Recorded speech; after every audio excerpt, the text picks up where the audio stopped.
that indicates that recording is now in progress. So I'm going to go ahead and jump in. I know folks will likely be joining us a little bit late. We're right after the lunch hour. But thank you all so much for being here. Jillian and I are ecstatic to officially launch the 23-24 FAFSA CADAA Challenge for students experiencing homelessness. We have a pretty packed agenda and trying to fit a lot in this hour meeting today. But why don't we kick off with some introductions? We don't have time to go through and introduce ourselves all one by one. But if you wouldn't mind, please put your name, your agency, or your organization. I know we have folks here today that are at districts or individual high schools, as well as folks that are within county offices of ed. So we'd really like to get a sense of what organization you're with. And also please share your role with the FAFSA CADAA Challenge. Let us know if this is your first year participating in the FAFSA CADAA Challenge for students experiencing homelessness, and what your role is sort of working with your McKinney-Vento High School seniors. I also realized too that I failed to introduce us. So we'll take a moment to do that now. I'm Sarah Potter. I'm a senior project manager with John Burton Advocates for Youth, or JBAY, as you may know us, and we are a statewide organization that does policy advocacy on behalf of youth who've been in the foster care system, as well as those who've experienced homelessness. And the FAFSA CADAA Challenge is one of our big projects every year. So very nice to meet you and or see you all again. And I'll turn it over to Jillian. Hi, everyone. My name is Jillian Sitar, and I'm the Director of Higher Education Partnerships at Schoolhouse Connection. We are a national organization based in Washington, D.C., with a mission to overcome homelessness through education. We do a lot of work all across the country, but have a special focus in California, partnering with JBAY on this FAFSA CADAA Homeless Challenge. So really excited to be here with you all today. And I'm going to continue on. So if you don't mind admitting people in, folks are still coming in, we're going to kickstart into, why are we talking about college? Why are we talking about financial aid for our students experiencing homelessness? And we know that college, at least, within Schoolhouse Connection, and JBAY feels similarly, that is the surest way for our students, both in foster care and in homelessness, are able to have, lift themselves, perhaps potentially out of poverty or in the cycle of homelessness, and have stable income, and having jobs where they can afford to have that stable housing and stable life. But it's difficult. It's easier said than done. And there are a lot of challenges outside of these students' control, such as perhaps not having the familial support compared to some of their peers. A recent GAO report in 2016 found a lot of burdensome issues for homeless and foster youth trying to access financial aid and pursue a post-secondary degree, whether there are specific programmatic rules, providing a lot of documentation. We talk about that a lot within the FAFSA, which we'll go through some of those pieces a little bit later today. A lot of these students have very limited academic preparation compared to some of their peers. And just right now, especially with the pandemic, there has been this increased skepticism about the value of higher education. A lot of students might be weighing their options of, well, after I graduate, I can go work right away and make money that way. It costs a lot of money to pursue a post-secondary education, and accessing financial aid can be really challenging and really difficult. So these are just some of the few pieces that we have seen, and I'm sure you can all list a few other examples as well that you work with students on a day-to-day basis. But we wanted to share that we want to help our students access financial aid, especially since within California, there is, the mandate to help students fill out the FAFSA as a graduation requirement. And we have seen, research has shown that high school seniors who complete the FAFSA are more likely to enroll in higher education. So on the numbers here, you can see the more amount of financial aid that a student receives, it increases their likelihood of either transferring to a post-secondary education institution or even graduating.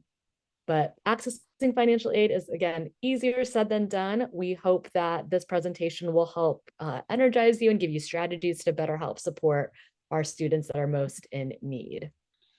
We did a report last year called Working Harder Just to Be Seen and Heard, Barriers to Financial Aid for Homeless and Foster Youth. Oh, I think the words got cut out a little bit in the chair. I can put the link in the chat, but we analyzed FAFSA data over the last 8 years, and we're seeing some of the trends that were happening for our homeless and foster youth. And this graph here, this line graph, is specifically looking at unaccompanied homeless youth determinations just by school district liaisons. So we know school district liaisons, many of the folks here on this call, you provide determinations for unaccompanied homeless youth. That is great. You tend to be the highest group that provides these determinations. Other folks are our shelters or financial aid administrators, but many of our students are being identified and being determined by school district liaisons. So what I really like about this line graph is that you can see in 2016 to 2017, there's a big jump. There's a 13% increase.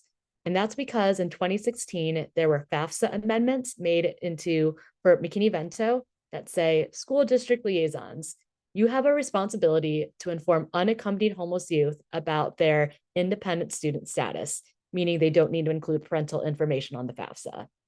And because of that key policy change, 13.5% increase, which is massive. So I like showing this slide because it's really showing the huge impact of policy and what it means for our students.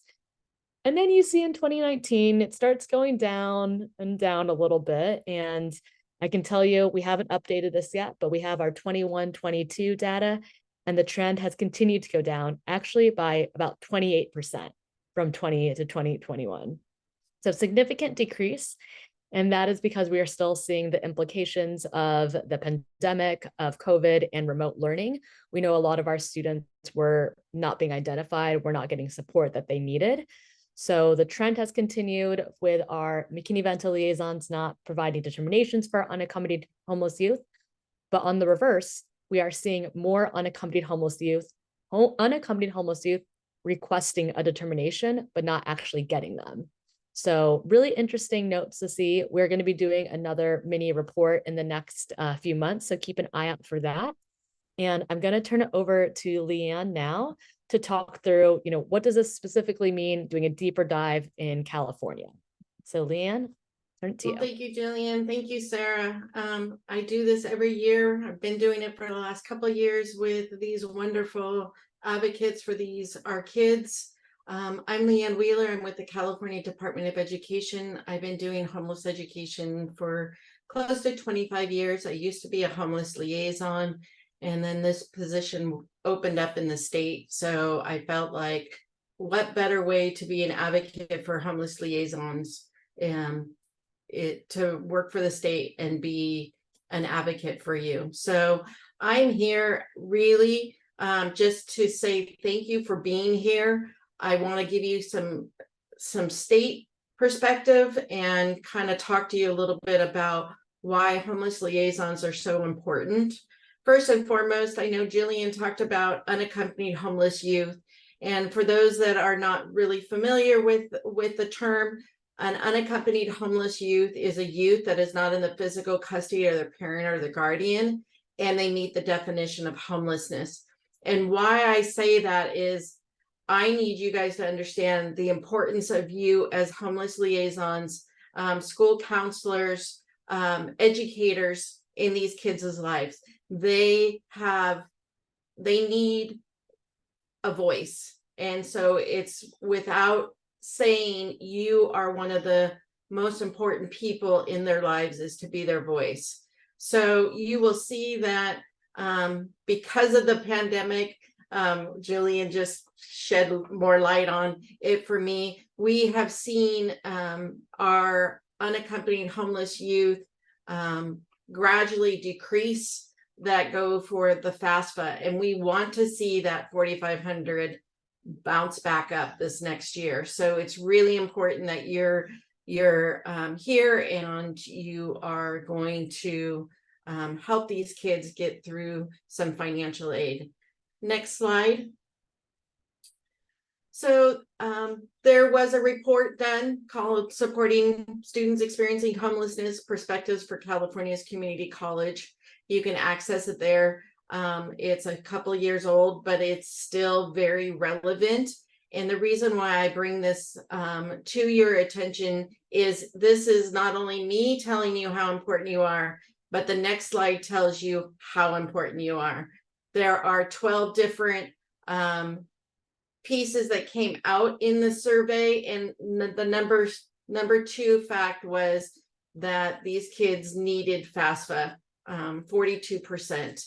And the survey needs to have you, or these kids need to have you helping. So not only are these kids, connection to housing, but also into financial aid, health needs assessment, mental health needs assessment. But FAFSA is right up there. And it's really important that you understand that we want these kids to do a career college to hopefully put us all out of a job, right? Next slide. So what does the law actually say? Well, believe it or not, as homeless liaisons, you are in charge of ensuring that unaccompanied homeless youth are identified, are informed of their status as independent students on the FAFSA. You are there to help them to navigate the various pieces of it. It's an important piece that they are identified as an independent student because they don't need to provide parent information on the FAFSA. And as an independent student, the financial aid is calculated without the expectation of financial support from their parent or guardian.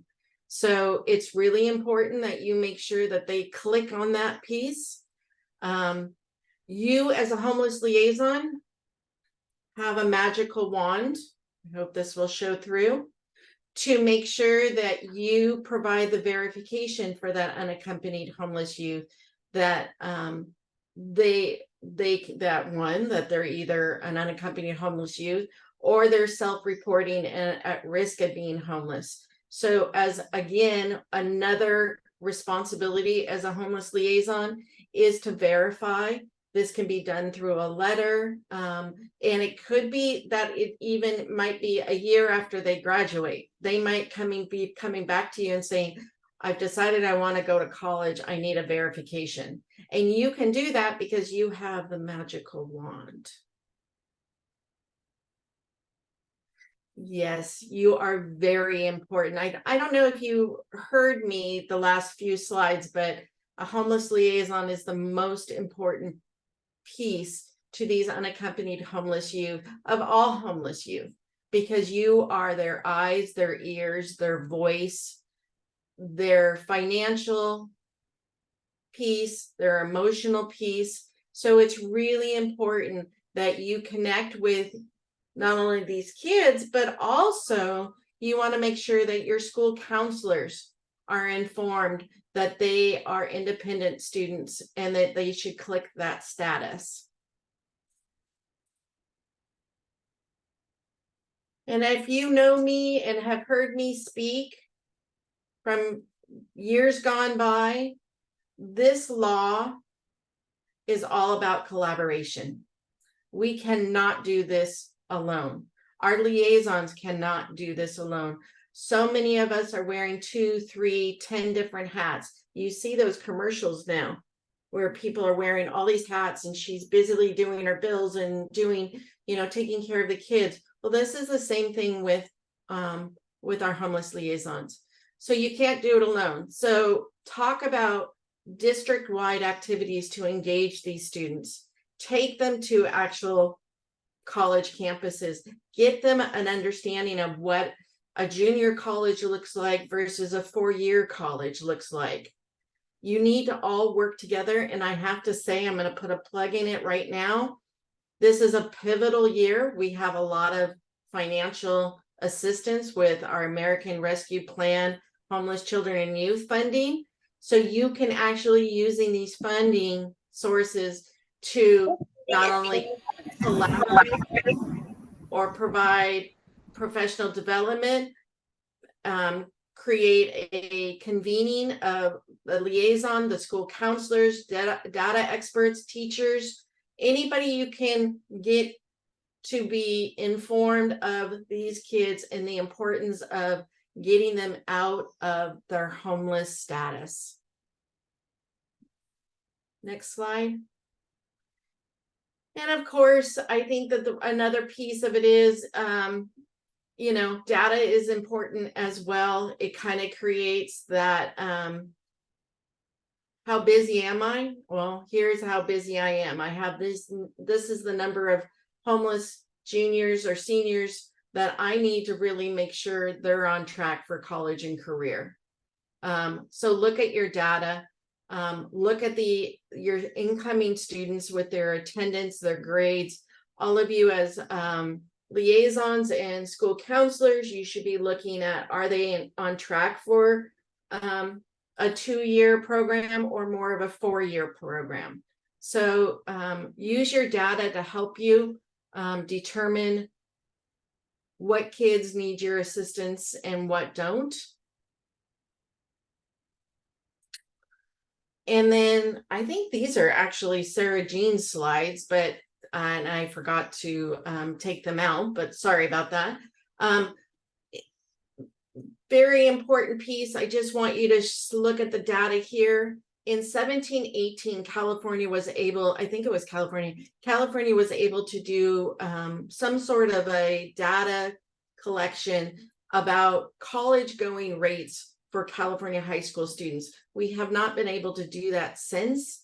And you will see that, and I don't think that this is too bad. About 65% of our non-homeless students were going college, but only 50% of our homeless. So, you know, that's an important piece. We want to surpass these non-homeless students so that we can end our homelessness and put us again out of a job. Jillian and Sarah, thank you again for inviting me, letting me talk a mile a minute, and reminding you that you do have the magical wand to help these kids. Thank you so much. Thank you, Leanne. We really appreciate you being here today. I'm going to jump us right into an overview of the FAFSA and CADAA challenge. This section is really going to talk about some of the nuts and bolts of the challenge. So feel free to utilize the chat to ask any questions. We'll also have a placeholder at the end and a little bit of time hopefully remaining where we can do some additional Q&A. For those who are new to the challenge, this is our 3rd year of the FAFSA CADAA challenge for students experiencing homelessness. There are some basic tenets to the challenge. The first being that the homeless education liaisons, either those that are at a district, a school district, or within a county office of ed, serve as the central coordinators for the challenge. We use Web Grants, which is a database that is managed by the California Student Aid Commission to verify FAFSA and CADAA completion, and I'll talk a little bit more about what that entails. The role of the liaisons as coordinators of the challenge is to train partners and provide support to partners. It does not necessarily mean that the liaisons are always the ones who are providing one-on-one financial aid application assistance with students. So I want to make sure that that's really clear. And then our hope with this challenge as we embark on our 3rd year is to continue to develop strategies that can be replicated throughout the state. We really want to figure out what's working well, and how do we sort of create consistency in those practices, so that we see an increase in FAFSA and CADAA completion, and also an increase in the data point that Leanne just shared around the college going rates. Next slide, please. So the idea for the FAFSA CADAA challenge for students experiencing homelessness actually came from our original challenge, the FAFSA CADAA challenge for foster youth students in California. We started to see a lot of success with the challenge. You can see our historical data here. We're embarking on our 7th year of the Foster Youth Challenge. But what was really promising to us is that when we started that challenge in 2017, 2018, the statewide FAFSA and CADAA completion rate for foster youth was only 45%. And you can see by year 3, we saw a 20% statewide completion rate increase. So we hit 65% for the very first time. I also feel like it's worth mentioning in 2019, 2020, foster youth high school seniors actually completed the FAFSA and CADAA at a rate that exceeded that of the general high school senior population, which was a major accomplishment. You can also see that we saw a significant decline the following year, which of course corresponds with the pandemic and the impact of the pandemic on financial aid application completion. But over the past 2 years, we started to see increases again. And thankfully, just this past year, we got back to our all-time high of 65%. So we are starting to see some recovery. Our hope as well, as the FAFSA CADAA challenge for students experiencing homelessness continues, is that we will be able to eventually look at statewide completion data for the students experiencing homelessness or McKinney-Vento students. We have not been able to do that just yet because we don't have full representation and participation in the challenge from all of the LEAs that serve McKinney-Vento students. It's a little different on the foster youth side because that challenge is led entirely by county offices of education, and all of the county offices of education are participating in that. Very, very different on the McKinney-Vento side, especially when it comes to data sharing and data availability, which we'll also be talking about in a little bit. But hopefully someday we'll be able to share some statewide completion rate data. In the meantime, we will be talking about our winners from last year, so you can see those rates here in a bit. Next slide, please. So I want to share some of the general FAFSA CADAA challenge policies and procedures. Oh, I think it skipped ahead. I think there should be one more slide back, Jillian. It says FAFSA CADAA challenge policies and procedures general. Am I wrong? My computer is being lagged, so 1 second. Oh no. Okay, I think it's slide 22, if that's helpful. So in terms of organizing the FAFSA CADAA challenge, it's sort of 3-step. So the first step is for liaisons to calculate what we call their baseline. And so this is all 12th graders that are experiencing homelessness, or your McKinney-Vento seniors. That includes accompanied and unaccompanied for purposes of the baseline.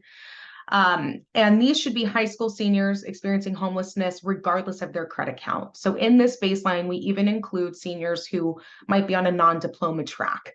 And part of the rationale behind that is because it's very, very difficult for a lot of our counties and LEAs to weed out which students are on which track, and it changes throughout the year. So in order to create consistency and be a little bit more fair when it comes to how we issue awards, we just say all 12th graders regardless of credit count. So if they're a 12th grader and they are McKinney-Vento, they're included in your baseline. One sort of exception to that rule, again, to be fair, I will say some of this fairness and these rules come from our LEAs that are very competitive and they want to win. So we want to be fair, is that we only require you to include students in your baseline if they were in your county, district, or school or under your jurisdiction for 30 or more cumulative days. We know that there's a lot of movement and transitions for students experiencing homelessness. So if they were sort of, under your jurisdiction for a very short period of time, and it would be unreasonable or too challenging to help them do a FAFSA or a CADAA within that time frame, you can take them out of your baseline, so they aren't quote unquote sort of counted against your completion rate. We have a tracking tool to help with this as well. So don't panic. It'll help you sort of calculate and keep track of your students who are identified as McKinney-Vento, as well as if they end up exiting your jurisdiction. So it'll help keep this organized. And then the other major component of the challenge, once you've sort of identified who your high school seniors are, it's determining they've actually completed a FAFSA or CADAA application. The first year that we did this challenge with foster youth students, we realized that verbal reports were incredibly unreliable. And so when a parent or a student or a foster parent in these situations, even sometimes a counselor said, yeah, they did an application, everything's good. It turns out that that was actually not the best method to verify that those verbal reports were very unreliable. And I think for a lot of reasons. So what we now require as part of the challenge is that institutions utilize what's called web grants. Again, that's the database that's managed by the California Student Aid Commission. And it piggybacks exactly on the same data and information that a student inputs into the FAFSA or the California Dream application if they're an undocumented student. And it will definitively tell you if a student has completed a FAFSA or CADAA. It will also tell you if there are issues with their application, which is really, really important. Because as an example, if a student puts a hyphen in their name on their application, but there's no hyphen in on their social security card, there might not be a match with their application. They won't be able to determine how much aid that student should be eligible for, and that information will never be transmitted to the institution of higher ed, which they intend to enroll in. So it kind of comes to a standstill. So it's really, really important to use web grants to verify that the applications were completed, and it's actually a whole lot easier now, and I'll be talking about that as well. And then in terms of the other sort of nuts and bolts with the challenge, because the FAFSA and the CADAA applications are delayed this year and will not be released until some unknown date in December at this point, we are not going to require 2 reports. We typically require an interim report that encompasses October 1st through March 2nd, which is the FAFSA and CADAA priority deadline in typical years. But because the FAFSA and CADAA are delayed until December, and they've also extended the Cal Grant priority deadline to April 2nd, we're only going to require a final report.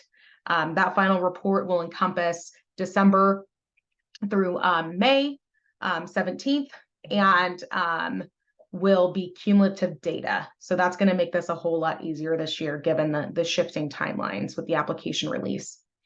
One thing I also wanted to mention, and if you've been participating in this challenge, you know this, the FAFSA CADAA challenge starts usually October 1st, like the day that the application is released. And we want to do that again. We want the reporting deadlines and the challenge to really align with the release of the application. However, we don't know when that is, and we don't even know if we're going to have advance notice as in terms of when the FAFSA goes live. So right now we put December 15th as a placeholder. If it turns out that it opens on December 1st, we'll sort of change the information and be sure to alert you. I hope it doesn't open on Christmas or New Year's Eve. We don't really know. Given that it's the federal government, I don't think it'll open on Christmas or New Year's Eve, but we really don't know if it's going to hit around the holidays. We just don't know yet. So once we have that information, we'll shift sort of the reporting parameters and let you and communicate that information to you all as well. But we're kind of in the same boat you are this year in terms of just waiting for the application to drop. But again, more information to come on that. In terms of calculating the baseline, this is a little bit tricky, but there are several reports that you can pull in CalPads. This is particularly relevant for those of you who are at a district or an individual high school, not as relevant for you who are at a COE level, since you likely don't have access to this information. But for those who are in a district or an individual high school, you can look at the CalPads 1.18 reports. This is a census day point in time count for the current school year. Census day is the first Wednesday in October. So I'm assuming, Leanne, that it was yesterday. You can correct us if we're wrong. But this data is typically not certified and posted until January. So be aware of that. The other place that you can look in terms of CalPads 8.1 reports, the student profile list, the 5.4 homeless student enrolled list unduplicated, and the 5.5 student list. So those are year-end reports or end-of-year reports that can be utilized to identify students experiencing homelessness during the prior school year. So you can use those reports to identify high school seniors experiencing homelessness based on those who were identified during their junior year. So you would go back and look at your junior year McKinney-Vento students and then compare those and their enrollment and see if they would be considered a McKinney-Vento student for their senior year. Note too that both of these reports, those reports will not include any newly enrolled or identified McKinney-Vento students. So it's important that as the homeless education liaison, that you're utilizing a combination of your CalPAD reports and also your student information systems to determine sort of the most accurate cumulative baseline. Any questions about that, about calculating the baseline? Feel free to drop those in the chat and I'll try to answer as I go. And then also, if you have specific questions, I know that for the FAFSA CADAA challenge for students experiencing homelessness in particular, determining the baseline can be really, really tricky. And Jillian and I have found that a lot of times that some of this takes a little bit more one-on-one technical assistance, where we sort of sit down and think through, if you're at the district level, what's the best way to do this? If you're at an individual high school, most often it's going to be your own student information system that you utilize. Or if you're at a county office of ed and you're trying to provide support to your own liaisons and your district liaisons, it's going to be a different methodology as well. So please reach out to us. We'd love to help troubleshoot this and think through kind of the best strategy for determining that baseline. And so there is no deadline. That's a great question. Straight from our friends in Santa Barbara. There's no deadline to provide the baseline. The baseline is cumulative. So as of right now, we want to see your cumulative baseline of high school seniors that are McKinney-Vento from December 15th. That's our kind of loose date right now, through May 17th of 2024. So that's kind of what we're considering the period of the FAFSA challenge this year. And so that is a cumulative number. You will hopefully start kind of looking at who your high school seniors are now and creating a list. So once the application is available, we'll use that as sort of the foundational baseline, but knowing that since it is cumulative, you will have students who are newly identified throughout the year. We imagine that list will grow and that there will be changes to that list. So that baseline, that final baseline, won't be reported to us until the final report is due in June. So that'll be the final report will be your cumulative baseline and your cumulative completion rate. And that leads me to my, this is not Foster Youth, this is just McKinney-Vento High School seniors, Sheila. The Foster Youth FAFSA Challenge is separate from this, and it is only for the foster youth services coordinating programs at the county office of ed level. So they're sort of the coordinators of that FAFSA challenge. But great question. Sorry if I'm confusing y'all. And so the next step, once you sort of know who your high school seniors are, is to determine their FAFSA and CADAA completion. And again, this is something that is done using web grants. And I want to mention that LEAs and individual high schools, you can work with your county office of ed or your district web grants administrator to verify completion. If you're at the high school level or you're at the district level, there are monthly reports that they receive from the Student Aid Commission that indicate all of the students who have completed their FAFSA or CADAA. So that's one way to do it. But we have some newer tools as well that we wanted to share with you today that will allow you to do this yourself with whichever frequency or however frequently you choose. The first method is web grants for institutions. This is a little bit more of an arduous process. This is how we was the only way we could actually use web grants to verify FAFSA completion when this challenge first started. It does require a login credential to access web grants. And you have to get that credential by going through a process and submitting a form called a Web Grants Administrator's Access Request form. That form has to be signed by your superintendent. And then once you gain access to web grants for institutions, you have to go in and you have to look at each individual school and to identify and then from that school, you can look up and identify if your student has completed a FAFSA or CADAA. We have instructions on the website that Jillian just shared. I will say this particular method is very arduous. If you are in a district or a county, if you're at the county office of ed level, or if you're in a district and you have a large number of students experiencing homelessness, or you have students across multiple high schools, it can be very, very arduous. However, if you are a liaison and you are maybe a site liaison and you're working in an individual high school, this might be easier for you. Maybe you have a smaller number of students and wouldn't be as time consuming to look up 6 students to see if they completed the FAFSA. And so keep that in mind. For those though that are kind of working across, or their role encompasses multiple districts or multiple campuses or multiple sites, and you have a lot of students experiencing homelessness or who are considered McKinney-Vento, the WIN-SCP secure file transfer system is probably your best bet. So this is a very new resource that was developed by the Student Aid Commission specifically for this challenge. And it requires some initial configuration. WIN-SCP is basically just a program that you put on your computer to securely transmit information and then securely receive information back. So it's essentially a data match. And all you have to do once it's configured, initially configured, which CSAC will support you in doing that configuration and sort of testing it to make sure it's working. Once you have gone through that initial configuration, you simply include a spreadsheet of all of your high school seniors that are identified as McKinney-Vento. The only thing you need to submit on that spreadsheet or input on that spreadsheet is the student's first name, last name, date of birth, and their SSID. So those are the data points you need. The template is also on our website where Jillian just linked. So you can see that WIN-SCP template. And then once you submit that information, you put it back into that WIN-SCP, it does its like magic thing, it goes to CSAC. You can actually see on the next slide, Jillian. This is kind of the breakdown of the process.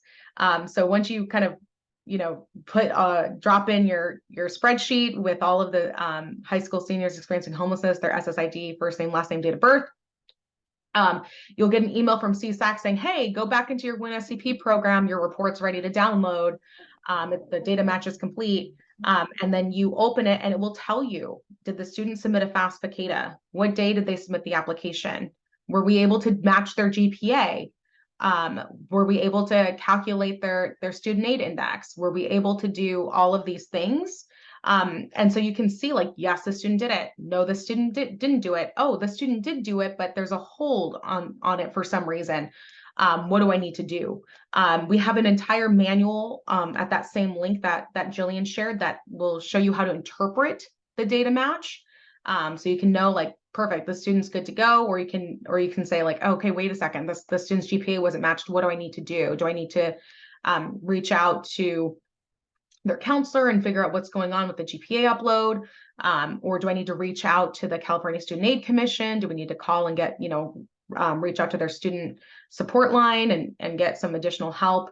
And again, that information is gold in this process, because now it's not just a matter of knowing whether or not a student submitted the application, but making sure that it was submitted correctly and that all of the information needed to provide them with federal and state financial aid is there, so they can have their financial aid package and that information is transmitted to the institution where they want to enroll. So really helpful resource. And by the way, it's super fast. I mean, we put on here that it takes 30 to 90 minutes, but it goes through your entire cumulative list of high school seniors, and it tells you who did an application and who didn't, and who has errors with their application and whose applications are good. So it's a much, much more streamlined process than looking them up one by one individually. So last thing I'll mention about web grants, if you want to gain access to it, all you have to do is send me an email and I'll put you in contact with CSAC, who will help you configure the WIN-SCP platform or application, do that initial configuration. They'll help you sort of test it so you're comfortable with it and that it's good to go. And then you can start running your reports and doing your data matches as frequently as you like. For those who are wondering, we often encourage counties to do this, or our districts to do this 1 to 2 times per month, or sort of just depending on the size of your McKinney-Vento population or high school seniors, so that you can track your progress and also figure out maybe which students might need some additional support and relay that information to their district liaisons or their high school counselors. One thing I will mention about the WIN-SCP is that it is not Mac friendly. So it has to be used on a Windows device or Windows platform. If that is something that would be a barrier to you or for you in terms of being able to utilize WinSCP, reach out to me and we can get a little bit creative. We got a little bit creative with this last year too, and we're able to help some districts still gain access to the system, even though they had a predominantly Apple or Mac district. So reach out. All right. Other update, the challenge is launched. We're in it. We do have a deadline to register for the challenge, and we will close that registration on November 10th. So if you haven't yet filled out the form, please do so. We use that information in the registration forms to contact you throughout the year and share relevant updates, make announcements, provide technical assistance and training. So please make sure to register if you have not already done so.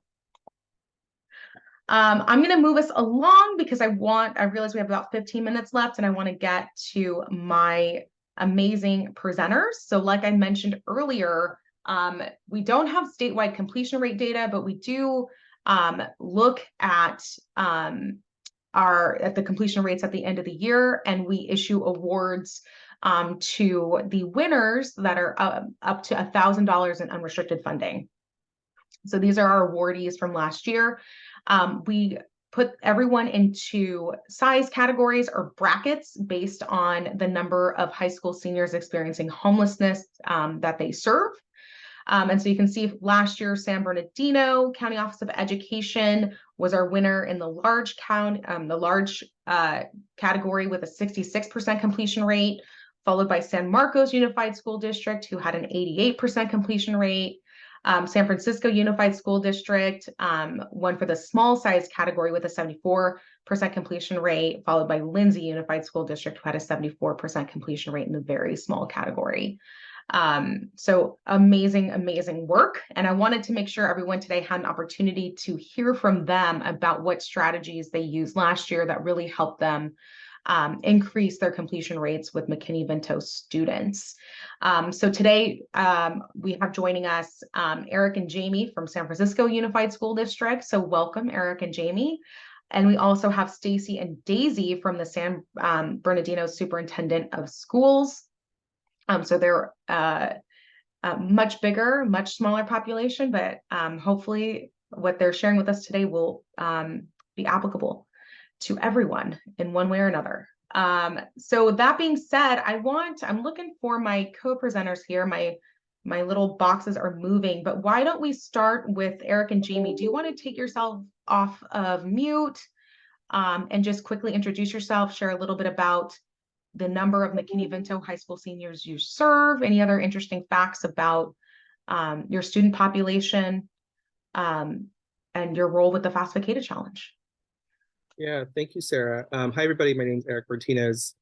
We're both county and school district all in one. I'm one of the liaisons, Jamie being the other, and I'll let Jamie introduce herself. Just really quickly, it is Fleet Week in San Francisco. The Blue Angels are doing their thing right now. So if at any point I just randomly stop talking and turn off my mic, that's what's happening. Jamie, please introduce yourself. Hi, everyone. My name is Jamie Frazier, and I am the Safe Student and Families Experiencing Homelessness Lead Counselor. This is my first year in this role and working with Eric, but I've been in SFUSD for about 8 years now.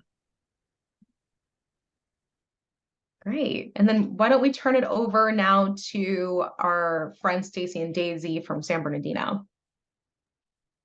Hello, everyone. My name is Daisy Esparza, San Bernardino County Superintendent of Schools.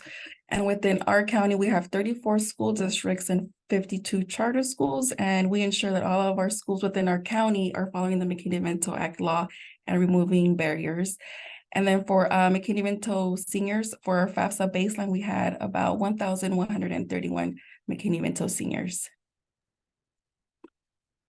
Very big same population. Well, thank you again for being here and sharing some of your wisdom with us. I wanted to just start off by asking, what are some of the greatest lessons learned that have helped you increase your completion rate? And feel free to just jump in. Go ahead, Stacey. So I'm Stacy Deemert. I'm a foster youth technician. I'm new to the homeless education side. So I got to jump on board when Homeless was doing this because foster youth, we have a little bit more experience with doing it. We've done it a few years. So I got to jump over on that side to help assist. So I just want to make sure I got my introduction in. The greatest lesson that we have learned was that first and foremost, our liaisons, like Leanne had said, like, man, they are the key important part. So that relationship and having that open communication with them ahead of time and keeping them informed, like, hey, this is what's coming around. Making sure that when we had our beginning trainings at the beginning of the year, we were first, like, that was definitely on the agenda. We definitely talked about FAFSA, letting them know that we were going to be expecting their counts. Another thing was having a flyer. So our flyer was super key because we had a Google link on there as well. So the liaisons could go straight onto the Google link, put in their information. That's how we tracked our data. We even had like a slot for like appointment preferences, which that was key because we had it all in one house and any of us could access it. We could all look at our calendars. Another lesson learned too was snacks. Our kids love snacks. So I can't tell you how many times we've been to workshops where the kids, they just didn't want to do it because, they were hungry or whatever. So if we have the type of environment that's inviting to our youth, it just made it made it more of a productive time for them to do their application. Another thing too was lesson learned was having availability, having all of our staff properly trained on how to do the FAFSA was key because we're so mobile that there's so many times that we couldn't go to certain staff couldn't do a workshop, but we have 12 of us here. So lots of us were able to put it on our calendar, get to our districts and help assist.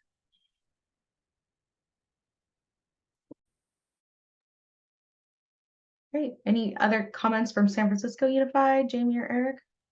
Yeah, I mean, I was just going to add that so last year was our first year. Winning was a surprise to us, mostly because I think we just didn't know what we were getting ourselves into. But in reflecting back, kind of like how we got here was just really relying on the strong practices that our foster youth services team had been building out for quite some time. They've been participating in the challenge for quite some time. They do site visits with all of their sites, with all sites at the beginning of the school year, provide reports on foster youth. And so last year, we just kind of joined them in that effort with both improving our identification efforts with homeless youth, providing sites their lists, being very clear who to reach out to, who to work with. And because our lead counselor for foster youth is also part of the central team that organizes meetings and professional development for our counselors, all of that was seamlessly embedded and incorporated. And so we took some of those best practices this year and trying to be more intentional about those efforts. Jamie has had, I don't know what, 10, 15 site visits already with schools, having these conversations around identification and the FAFSA challenge. And so we're really building on the legacy of our foster youth services team, which I will share that when we won this first year, there were some feelings because they've been really trying and pushing for quite some time to win as well. They've done great. The massive jump in completion rate just over the past year on the foster youth side. So I have no doubts. All right. So in terms of the next question, you've touched on this a little bit, but I often get asked this, especially from liaisons who are newer to the challenge and trying to sort of figure out who they can lean on and who within, the students' networks are really able to help with that one-on-one FAFSA and CADAA completion. I'm curious from your perspectives, who are the folks in your organization or in your community or within the districts that you serve that are providing that one-on-one assistance with applications, and what kind of support, training, or collaboration do you provide specifically? So for us, our liaisons and our school counselors oftentimes provide that one-on-one, but our office is also available to come support them with their FAFSA workshops. So we make ourselves available as well to come out because we know that our unaccompanied youth fill out the FAFSA a little bit differently, and sometimes certain adults are not aware of that, but we make ourselves available to come out. We also have our youth shelters that also assist students who are experiencing homelessness with completing the FAFSA as well. The other thing that we do as well, we take that opportunity as well to talk about scholarships with our students when we do come out, and with our liaisons, and about the college-based programs that are available to those students who are experiencing homelessness, and just be of support to them in any way that we can. And then for us, we really count on our school counselors. So every high school in our district has school counselors. Sometimes they're assigned by grade level, sometimes it's by last name. But either way, we as liaisons, we work with each school site and those grade level counselors and kind of share with them their list of students that are McKinney-Vento. We also collaborate with a lot of CBOs, or community-based organizations, that are here and working in our schools. And we provide trainings to them on like how to specifically help these focal groups, whether it's homeless or foster youth. And as well as we created like this huge landing page where we have a bunch of resources specifically on helping homeless youth. And it's from like JBay. We also have resources on like grants, scholarships, and then also resources for colleges within our area, like San Francisco State, CCSF, and then also privates and also trade schools too. Excellent. Great strategies and suggestions. I'm gonna have to go stalk that website, Jamie. I want to see what else is on there that I might want to steal. You share it. One of the questions that we often get asked, and I really wanted to throw this out to you all, is how do you engage with a student, or how do you sort of coach or support a high school counselor or another sort of adult supporter who's working on application completion when a student indicates that they don't want to complete the FAFSA or CADAA, either because college isn't for them, they don't want to go into higher education, maybe they're worried that it just isn't right for them, or for any other reason. I'm kind of curious if you have any strategies or tips on how to overcome some of those challenges.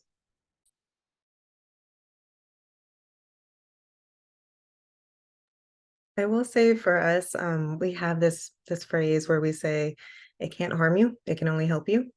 And it's like, just because you fill it out doesn't mean that you have to commit to anything. You don't have to accept any of the aid that's given to you. And really, it's just letting them know that this is one way of opening a door and just seeing your options. And even if you don't take any of those options, that's okay, but it's just to know that you have it there. With like the same thing as Jamie said, we do the same thing with our students. It's intimidating, that transition from high school to college, and a lot of them, for them, it's the first in their family to go to college. So we let them know as well, it's not a commitment. This is just an option for you if you change your mind, because we know they change their mind. So we want to make sure that they're completing their FAFSA. A lot of them sometimes even think that the FAFSA is their college application. So we explain that as well. Like, this is your FAFSA application. You also got to do you got to apply to the college. And a lot of them times they also think that their GPA, because of their GPA, they can't apply to college. So we'll have those very important conversations with them and letting them know there's options for you. There's certification programs. You don't necessarily need to do the whole 4-year bachelor's degree. So having those conversations with them, and then they're like, okay, maybe there is an option for me. And then they kind of work with us with doing their FAFSA, and they're like, okay, let's do it. And that's how we just having the conversations with them when we do experience those students. Great strategies. Thank you so much for sharing that. And then the last two questions, I'm just going to kind of merge into one for the sake of time, but I'm very curious how you currently track your McKinney-Vento high school seniors, and then how are you verifying FAFSA and CADAA completion? I think this is a really helpful question because you have very different population sizes for McKinney-Vento students, and so I'd love to kind of hear what your current strategies are. So for San Bernardino County Superintendent of Schools, we are a COE. We do not have the luxury of having the access to CalPAD, so we heavily rely on our McKinney-Vento homeless liaisons. And again, there's that open door relationship. They're giving us those. They're tracking their students, and again, just that important. Just letting them know how important their role is of this, and the relationship of what we're doing. We collaborate everything together. So we're supportive to them, they're supportive to us. So they know if we need information, it's really simple to get it. And I'm sorry, are we on question 5 as well? Yes. 4 and 5 or just 4? Both. Okay, and then so when they give us their numbers, we're doing the WIN SCP. That's how we track it. So our manager, Paul Durham, he's the one that actually puts the information in. We make it as easy as we can for our district. So they send us the form back to us, which is their birthday SSID, and just the form that you guys have provided with us, we send that to Paul. Paul puts it through. He gives us gives us the data. We give it back to the districts. And then again, there we go. It's another collaboration opportunity. Like, hey, do you need us to come out? It's just, it causes that conversation as well too. If they need our assistance, they need to get their numbers up. It's a good eye opener. So, but yeah, that's how County Office of Ed would do it. That's how we do it. Great, thank you. And shout out to Paul. I appreciated that. And then for San Francisco Unified, what we do, we have a system called Synergy, and on Synergy, there's a report that we can pull that specifies all of the foster youth and homeless students at any school site. And as Eric mentioned earlier, so me and the foster youth liaison, we've been going to each school site and presenting them with their list to help them identify their students. And it's also a great opportunity to just reshare about our resources and build that relationship with them and collaboration with them. Therefore, when it comes time to check WEB grants, we do both. We check WEB grants for institutions and WIN SCP, which can be a little tedious, I think, but it was helpful. We checked it about once a week or every 2 weeks. And from that information, and from the relationships that we built, it was really easy for us to then circle back to a school site and say, hey, this student, we noticed that they filled out CADAA when they should really be filling out FAFSA, or maybe their name, it wasn't entered correctly. So it just took a little bit of nudging and utilizing those relationships and using both reports. Great, thank you, Jamie. That's really helpful. All right. Well, thank you all so much for being here today. We have a couple other slides we're going to get through really quick, but special thank you to our panelists. And I will turn it over to Jillian. All right, team, I'm going to try to squeeze a few of these slides in really quickly. As Sarah mentioned before, usually the FAFSA is available starting in October, but some very large changes are happening for the 24-25 FAFSA. We're not going to talk through all of them, but we are going to talk through some of them here. So again, just what I just said, there are specific changes that happened for homeless and foster youth that went into effect last year. They're now, again, in effect this year. There's some guidance that we put here in the slide. We put a resource called the 24-25 FAFSA delayed, similar to the resource that Sarah just put in the chat as well. But there are some strategies that you can be doing right now to be proactive. So when the FAFSA is available come December, boom, you're already good to go. So some of those strategies include helping students or parents create FSA IDs. Every student and every parent, if the student is with their parents experiencing homelessness, need to create an FSA ID. And they can go ahead and do that right now. They just need to have their name, their date of birth, and a social security number. You can also help start identifying your students experiencing homelessness. This is particularly important to calculate the baseline, as Sarah mentioned before. You can start providing students with determination letters. So if you already know who your unaccompanied homeless youth students are, or your unaccompanied youth who are at risk of homelessness and self-supporting, provide them with those letters. And so when the FAFSA is ready, boom, they can send their letter to the financial aid and they can go from there. And then similarly, we talked about this, but making sure you can gain access to WEB grants or WIN SCP. Sarah put her contact information and she can connect you with a CSAC so you can get that access. Other things within the homeless and foster youth provisions, you might know this already, but once you determine your homeless or foster youth, moving forward when they fill out the FAFSA, as long as they are at the same institution, they do not need to be redetermined. That means they do not need to provide new documentation. They don't need to provide a new determination. That determination will follow them. And once you provide that first time, again, smooth sailing, really streamlined for the following years. Determinations must also be made as quickly as practicable. So we want to make sure that we are prioritizing our homeless and foster youth.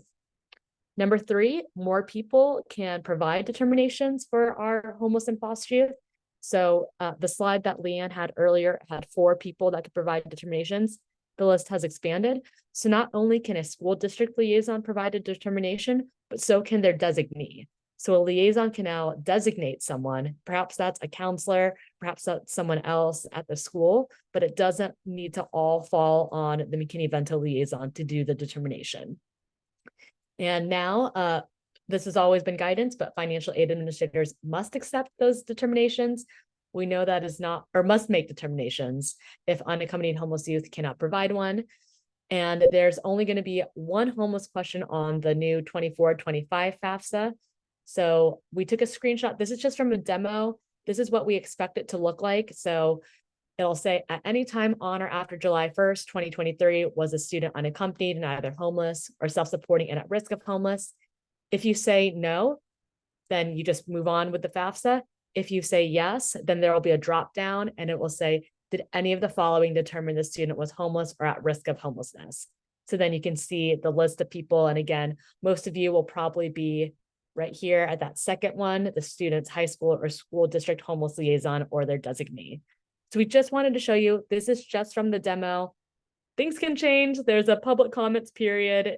So we are still not really sure what the actual FAFSA is going to look like until it is available come December. So that was a very quick and dirty piece of the FAFSA simplification for homeless and foster youth, the changes for 24-25. I know we went over and Sarah has put some lovely resources, including the how-to webinar, which a lot of folks are going to be excited about for December 7th. So please register there if you want to learn. And I believe you'll be going through the demo similarly to see, what those questions are going to look like. And we have more resources here. You will get a copy of this PowerPoint and the recording. So all this will be at your disposal. And lastly, really want to say last thing, our scholarship program within Schoolhouse Connection, it is open and available. So if you have students, again, as you're identifying them, if they're looking up scholarships, please, I encourage them to apply for our Schoolhouse Connection one. It's a great opportunity, small monetary scholarship, but that case management support is unmatched. We have 2 dedicated staff members within Schoolhouse that provide support for our students to and through higher ed. Contact information. Here we are. I said things really quickly, but know that Sarah and I are always here for support. We are happy to set up, one-on-one monthly meetings with y'all to provide that technical support, to walk through maybe some of those FAFSA simplification pieces that I just kind of breezed through. We can talk about those a little bit more in depth and help identify your baseline, get you connected with web grants, when to CP, and overall just better support our students filling out the FAFSA and accessing financial aid. Sarah, am I missing anything? That was it. I think, thank you all so much for hanging in. We went 5 minutes over, but we made it. We got all that information out there. And again, reach out with any questions. We'll be sending the recording and all the materials probably early next week once we get a chance to post them to our website and make them linkable. So more to come, and reach out with any questions or needs. We appreciate you. Thanks so much. Thanks all. Thank you.